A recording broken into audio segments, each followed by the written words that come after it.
মাই বলতেছে কি বলতেছেন আপনি এসব? আমার ছেলে থানায় নেবেন কেন? আমার ছেলে কি করছে? আমার ছেলে তো কিছু করে নাই। আপনি আমার ছেলে নিতে পারবেন না। পুলিশ বলতেছে বাড়িতে আসছি, এই বাড়ি, গাড়ি, টাকা পয়সা, মিল ফ্যাক্টরি সবকিছুর মালিক তো আপনার ছেলে, তাই না? মাই বলতেছে হ্যাঁ, এগুলোর মালিক তো আমার ছেলে, এগুলো তো আমার ছেলের নামে, এগুলোর মালিক তো আমার ছেলে।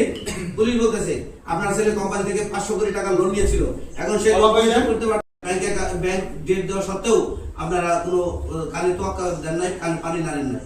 অতএব এখন পর্যন্ত আপনারা টাকা পরিশোধ করতে পারেন নাই, আইনি ভাবে আপনাদের গ্রেপ্তারি আসছে, আপনারা আমাদের সাথে থানায় চলুন। অফিসার কি বলছেন? আমি তো ব্যাংকে থেকে কোনো টাকাই নিইনি। আর তারপরে একটা বিষয় হলো কি, এই সয় সম্পত্তির মালিক তো মানে আমি কিছুদিন হলাম, এর আগে তো মালিক ছিল আমার বউ এবং আমার শ্বশুর, এখন তো সবকিছু আমার নামে।